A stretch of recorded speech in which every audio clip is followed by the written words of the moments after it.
那下面呢，我们这个环节的考核就正式开始了。我再重复一下我们的一些标准跟规则，就是总的时间30分钟，顺序呢就是这样交替进行。记住，我们是 vlog 新闻，我们的重点还是在新闻本身。你们如何在5分钟到10分钟做一个有深度的方案内容呢？那么我们想问，你们是除了选题以外没有别的亮点了吗？太可怕了！新闻是什么？内容为王，形式为大。每一个人每一次发言不要超过90秒钟。那你们刚才双方是不是已经定好了谁先开始？你们定好了吗？对方先好，那你们先开始。好的，杭征组先开始好吗？好，你们要准备好了，你们就随时开始 Q 一下冯琳，他计时就好了。开始了。各位老师好，对方辩友好，我是团播组的李雨佳。我认为我们从3个方面来聊一聊我们本身的选题。首先，从团播的选题本身方面，这个选题足够新，有流量，而且它会更新迭代出不同的形式，比如从之前的聊天到卖货，再到如今的选秀，所以它未来的发展是值得被讨论的。而第二方面，我想聊一聊我们新闻的产出意义和特殊性。我认为团播是情绪经济里面一个比较特殊的组成部分，是互动性、跟风性强且有用户粘性的经济趋势。它属于情绪经济里面有关于权力、掌控和支配的部分，所以压力性的情绪经济有许多平替，而团播直播的实时互动和选秀具有不可替代性。列论列得很好哎。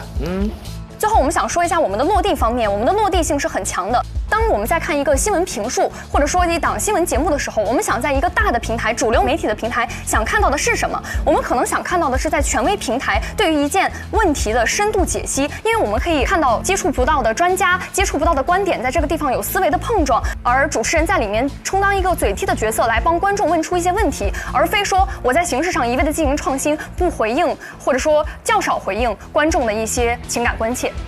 好的，这就是我的发言，谢谢。Bravo， 对方都开始鼓掌了。哎呦，世文说你给他鼓掌。来吧，玉哥，玉哥开火，玉哥。好的，我想跟大家其实聊一个我们一开始在构思整个策划案的一个问题，就是我们最关注的，也是我们很骄傲的一个问题，就是我们对于结构本身意识的这样的一个构建。我们策划案的目的是什么？是让大家让所有的审片的人，或者说让制片人，他可以在短时间内了解我们想要干什么，我们会做什么，我们会用什么成本、什么样的方式去完成。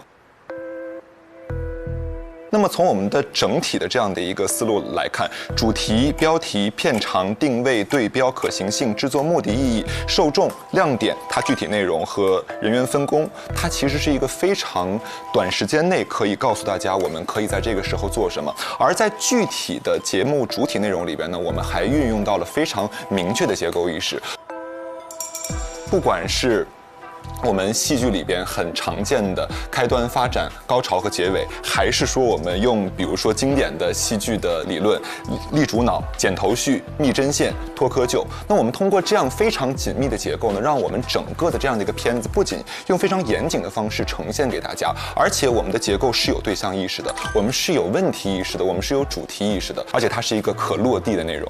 好，这是我的内容。对面愣了。刚才对方讲到你们的这个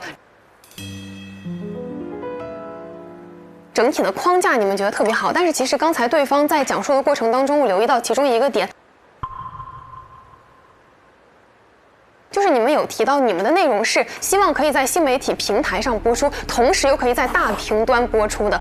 但是我觉得这2个不同的平台，它们其实中间是存在着一定小小的差异壁垒的。那在这个方面，你们是怎么去界定的呢？好问题，你们优先谁？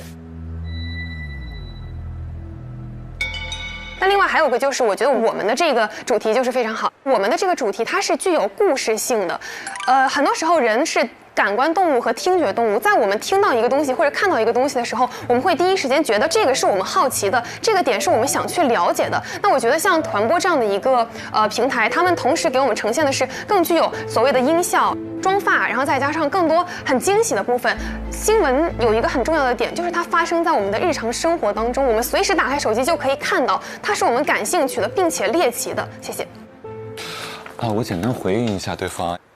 新媒体和主流媒体因为平台不同、播出形式不同而造成的很多的问题。其实这个就是我们探讨了好久想要准备的一个问题。因为首先我们运用了 vlog 新闻的形式。什么是 vlog 新闻？其实从康辉老师和刚强老师在一开始做主播说联播和大国外交最前线的时候，他们就会用一种非常新闻式的视角，但是用一种非常人格化的语态来进行展现。所以说呢，我认为这个表现形式既是一个可复制的路线，又是一个可以被检验的内容，也是一种可以被表达的一种形式。那么我们想，既然有这样的前辈给我们这样的一个复制机会，那我们年轻人为什么不用这种好的形式来进行展现呢？同时，我们并没有因为我们兼顾新媒体而忘记了主流媒体。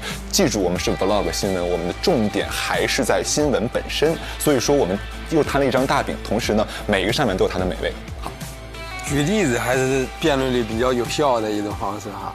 他其实是有内容的，但是他说话有点绕。对，有很多大词儿把那个内容稀释了。我不知道大家有没有真的拍过 vlog 啊 ？vlog 它的最大特点是什么？是真实性，是带有主观的。但我们做新闻是需要什么？我们需要客观的。哎呦，哎，你看他就很精炼，很精炼，一句话就说到痛点。你如何保证你在举着个相机走进去这个工厂的时候，你保证你所看到的东西你都会展现给观众呢？我说一下，很不巧，就是我的本科毕业论文写的就是 vlog 新闻。vlog 新闻它的什么特点呢？首先 ，vlog 新闻就是有主观性的。那么 vlog 新闻它是结合新闻和 vlog 来进行融合的一个产物。所谓的新闻，它之所以高高在上，是因为我们主持人本身他其实跟观众是有一定距离的。但是如果说当我拿着手机 vlog 新闻来跟大家进行交流的过程当中，主持人以第一视角带着观众们进行一系列的观察和探访的话，它就会对我们造成更多的吸引。同时呢 ，vlog 它本身还有社交属性，主持人和观众和身边的采访的对象的一系列的交流，它其实就是这样的一种社交方式，或者说被我们认可的一种社交方式。所以说 vlog 新闻之所以成立，它不仅仅是我们写在这个策划案里，它还有学术论文的支撑，同时呢，它也有很多新闻的案例来去告诉我们 vlog 新闻它是一个非常值得存在，而且很有研究价值的一个课题，也是一个可以实现的对象。厉害。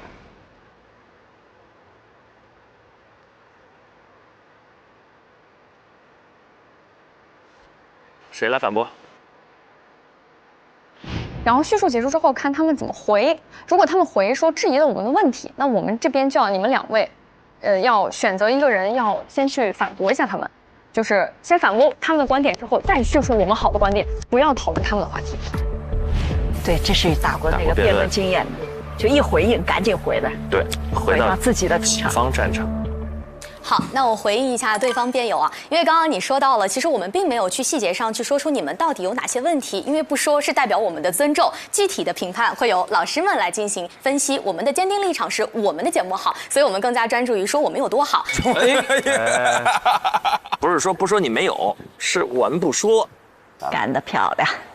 然后再回应一下你刚刚所说的结构的问题。结构，新闻是什么？内容为王，形式为大。形式是你在审片的时候，是你快速的想要向制片人提交你的报告的时候，你的出发点和侧重点。但我们的出发点是为了传播。我们一直在策划的过程当中，我们想的是新闻追求的是什么，我们传播的是什么，以及通过这个选题，我们想向受众去表达的它的价值、它的意义是什么。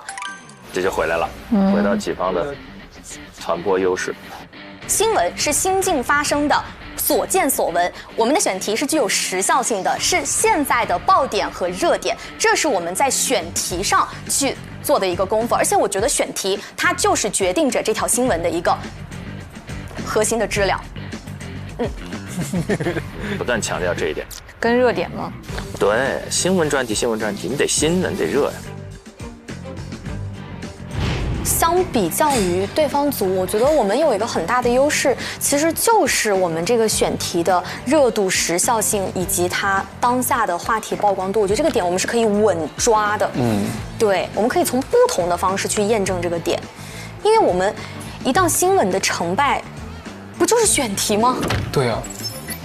内容为王，因为我觉得形式一定不能大于内容，内容才是我们的核心诉求。确实。抓耳挠腮呀，这是。把我玉哥说急了。我来说一下吧。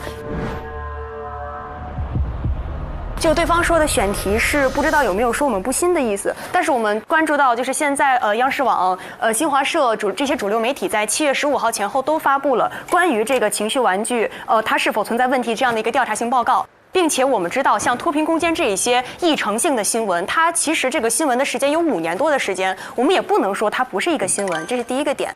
有做防守啊，对的。另外再说到对方辩友所说到的，我注意到了猎奇这个词汇。我们相信我们的受众，我们相信受众是需要我们这样一种严谨的信息呈现，我们也相信我们的受众他们是有这个辨别能力，从中获取他们需要的信息的。那我们可能就是真诚一点，谦恭一点，把我们可以收集到的所有的专业的信息以专业的态度呈现下来，并且我认为我们的节奏纵控，既然这个戏剧是有戏的，新闻的节奏是有戏的，那它就是好看的。我们有信心把它做成一档循循善诱的、丰富多彩的，并且严谨扎实的节目。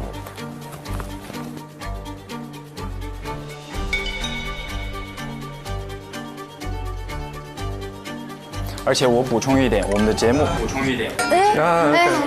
不能说。给他们了。我们没有 ，sorry。交替发言。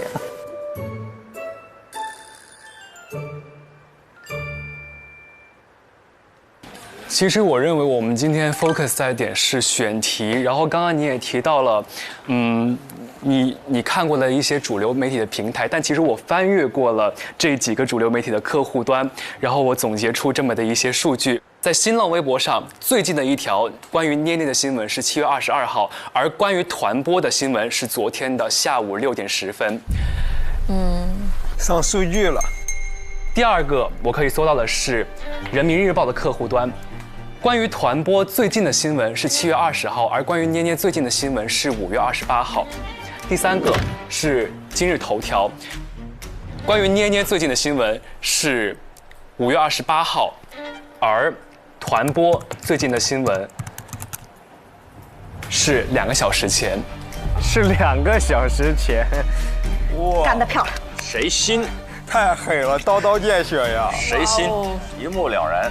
这种是最狠的，上数据在辩论里。这就是数据的效果。冯程朗发言都说的挺点子上的。你看啊，我对比一下啊，各个平台上一次报道你的新闻，我觉得有点超过他第一次选题的表现比较多。就是我觉得对于我们的选题，我们是首先要具备这个就是新进的一个事实。我觉得我们的选题会更加离我们更近一点，而且我们选题的受众会更广泛一些，它包括不同的年龄段、不同的地区。但是数据显示，其实捏捏的整体受众大约集中在3岁到15岁的小孩。那你们这个新闻，它背后的受众还会有哪些人呢？太狠了。不好意思，我来回应一下对方辩友的那个刚刚说的问题。其实我发现对方的几位辩友一直在非常强烈的去强调选题这件事情。那么我们想问，你们是除了选题以外没有别的亮点了吗？进行攻击绵里藏针呢。其实呢，刚刚我们的这位同学一直提到了说选题，我想重新强调一下，我们这次的一个 pre 的形式，其实重点是强调在一个新闻栏目的策划会，而不是仅仅是选题会。当然呢，针对选题，我们也会给出有力的一个回应。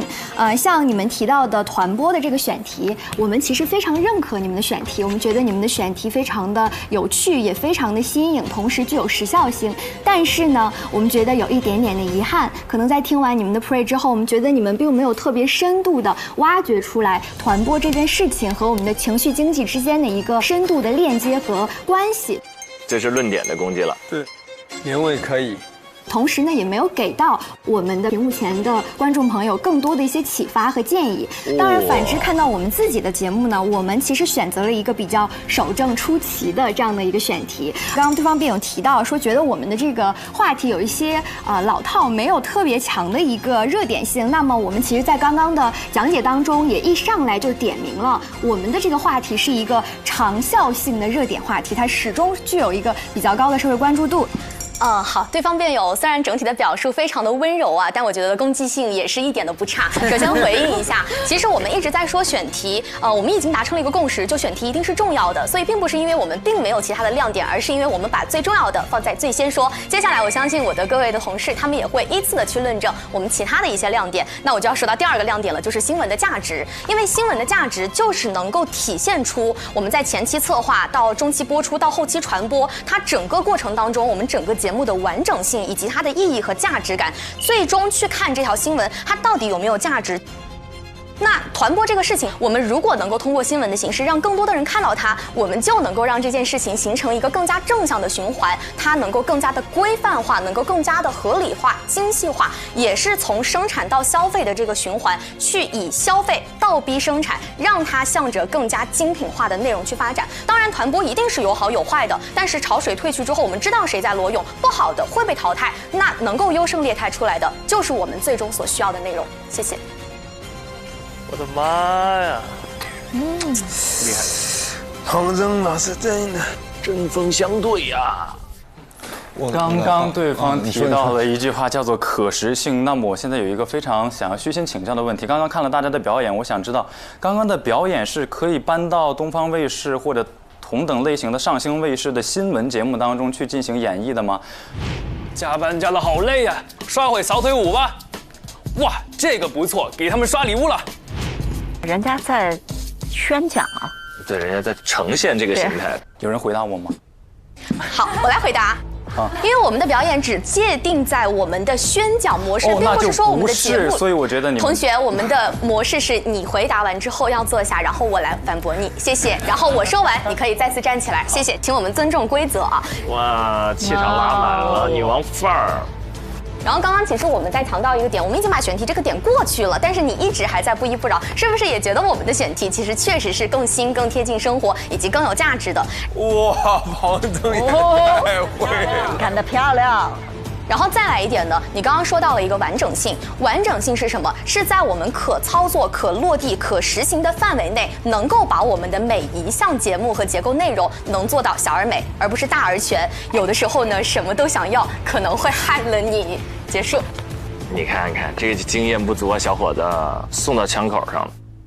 我来回应一下。我们其实先回应第一个问题。刚才对方说到了新闻价值，我们来说新闻价值是什么？实心性、重要性、接近性、显著性、趣味性、真实性。其实我们在真正的每一个讲述的板块，我们都讲到了我们的新媒体的方式，我们可以趣味、真实、接近。那我们本身的讨论呢，它是一个长效论，它具有实心性。那同时呢，本身这样的一个话题，它的经济啊、文化问题啊，它其实很具有重要性和显著性。所以说，我认为我们的整个的新闻调查的这样的一个片子，它背后它其实具有非常浓厚的新闻价值。那么，如果对方你们来通过新闻价值来反扣一下自己的话，对方能不能做到这6点呢？哇，他真的，王玉特别适合做学术性的主持人，你看全是各种名词，就是它是一个学术语态。那其次呢，我最后还想总结一下，就是我们对于嘉宾的选用问题。这个是我们刚才没有提到的一个点。我认为呢，我们用了3个嘉宾，一个嘉宾是连线，2个嘉宾是在现场跟我们进行互动。但是呢，我们在整个的嘉宾所有的对话过程当中，其实跟对方比起来，对方一个嘉宾他要回答很多问题。但是我们的每一个嘉宾呢，他在每一个环节都有精准的用到的地方。同时呢，我们不会浪费嘉宾他自己的这些才智、他自己的观点、他所想表达的内容。所以说呢，我们把每一个嘉宾他的所有的问题设置到了更加跟他匹配的环节。同时呢，我们每一个环节都会跟他进行勾连。对。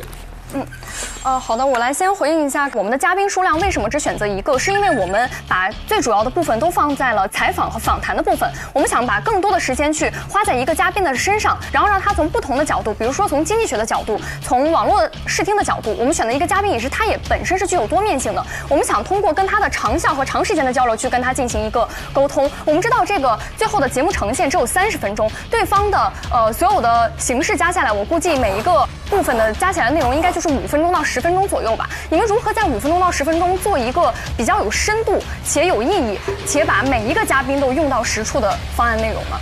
还有控场，我看他时间快到了，庞真微微压了他一下。对方辩友，我感觉你好像预判了你们的专家提前会说什么。哎，这是什么？你邀请嘉宾的就是大家非常熟悉的薛兆丰薛教授。哎呦，现场拍下来了。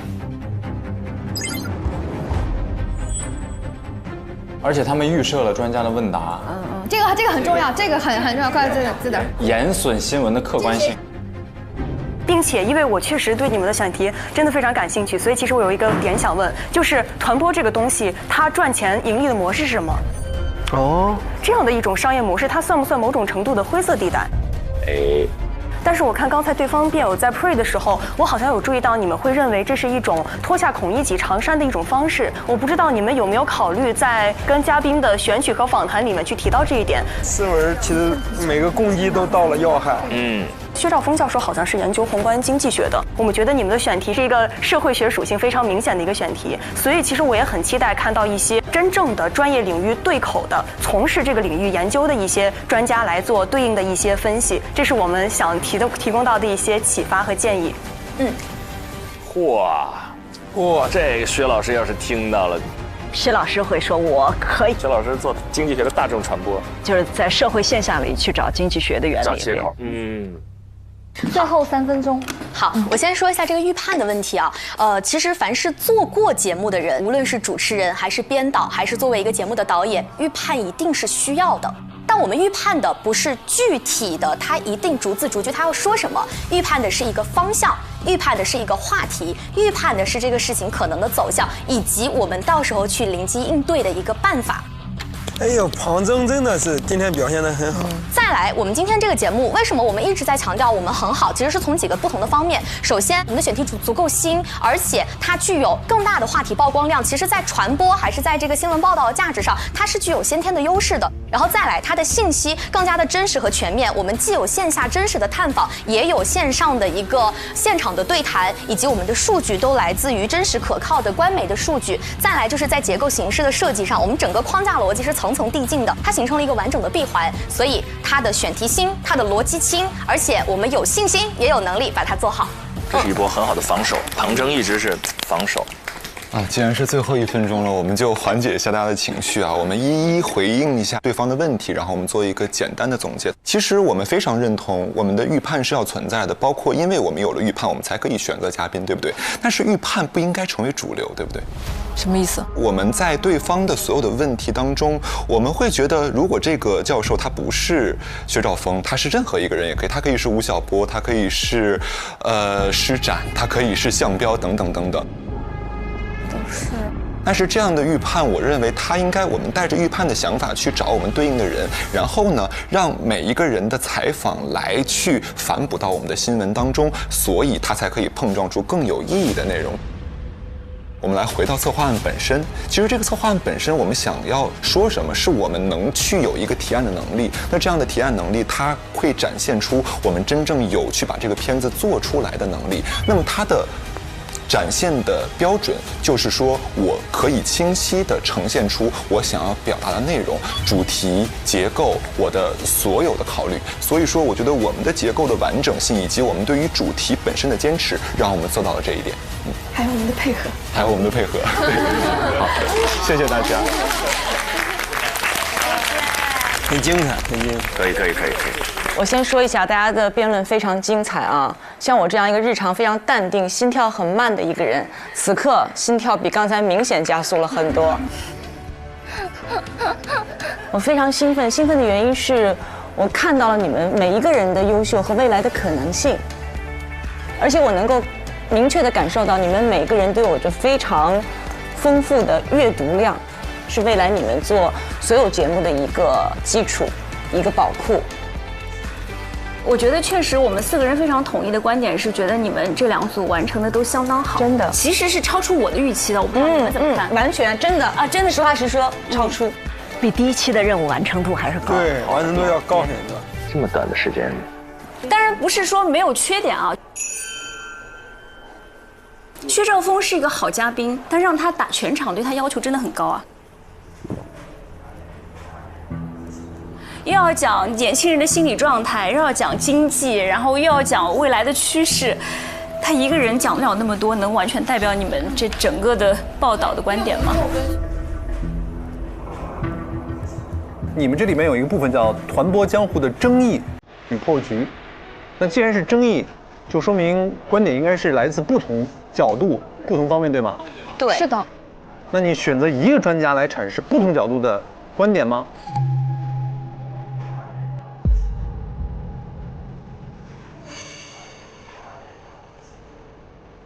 你能不能用简单的一句话来概括一下你们这档专题片最终要传递给观众的核心思想？一句话。啊，让谁概括？4位，随便谁回答都可以。一句话。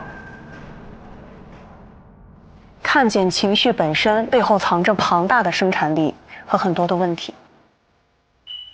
搜集了这么多的背景信息，有这么多的想法之后，最后要理出一根清晰的主线。想一想，我能不能以最有效的方式，把我想要讲的内容传递给观众去听，而不是堆，玩命的堆。不管是堆形式也好，还是堆背景也好，还是堆内容也好，就是堆。感觉我很厉害，哎呀，我能搜到别人搜不到的东西。是的，要有化繁为简的能力，不要给观众出难题。这个对主持人还挺重要的，因为主持人说的话就是要想办法让你记住，对，而不是显得我在滔滔不绝。对，